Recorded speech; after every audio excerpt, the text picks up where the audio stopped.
So প্রথমেই তোমরা lower division assistant অর্থাৎ LDA এই পদটিতে জয়েন করবে, যার পে স্কেল আছে 24,100 থেকে 56,400। আর তার সঙ্গে তোমরা পাবে DA HRA স্পেশাল অ্যালাওয়েন্স।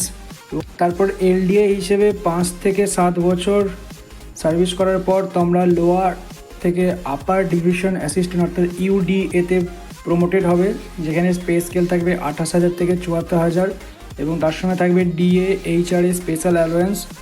UDA-এর পর তোমরা অ্যাসিস্ট্যান্ট রেজিস্ট্রার অর্থাৎ AR পদে প্রমোটেড হবে।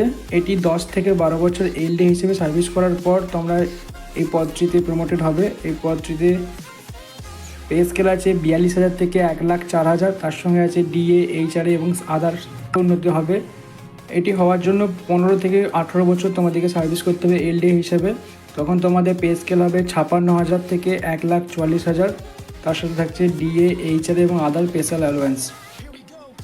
ডেপুটি রেজিস্ট্রারের পর তোমরা জয়েন্ট রেজিস্ট্রার পদে অর্থাৎ JR পদে প্রমোটেড হবে। এই পদটিতে পে স্কেল আছে 78,000 থেকে 2,09,000 এবং এই পদটি যাওয়ার জন্য তোমাদেরকে 20 থেকে 22 বছর LDA হিসেবে কাজ করতে হবে। আর পে স্কেল 78,000 থেকে 2,09,000 আছে, তার সঙ্গে DA HRA এবং আদার স্পেশাল অ্যালাওয়েন্স আছে। এর চাকরিতে সর্বলাস্ট প্রমোশন হচ্ছে ডেপুটি সেক্রেটারি অর্থাৎ DS। এতে পে স্কেল আছে 1,01,000 থেকে 2,64,000 টাকা, তার সঙ্গে আছে DA HRA এবং আদার স্পেশাল অ্যালাওয়েন্স। এই সার্ভিসটি যাওয়ার জন্য তোমাকে 26 থেকে 32 বছর LDA হিসেবে সার্ভিস করতে হবে। এরপর দেখাবো তোমাদের ক্যালকাটা হাইকোর্টের যে হলিডে লিস্ট, অর্থাৎ তোমরা অন্যান্য চাকরির থেকে এই LDA চাকরি অর্থাৎ হাইকোর্টের চাকরি যে কোনো চাকরিতে তোমরা ছুটি বেশি পেয়ে যাও।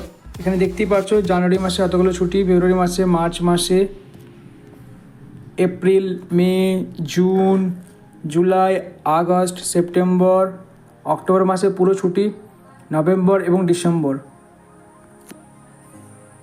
এই হচ্ছে তোমাদের ছুটির লিস্ট 2024 সালের জন্য। এমনকি 2025 সালের লিস্ট এর জানুয়ারি, ফেব্রুয়ারি এবং মার্চও দেওয়া রয়েছে।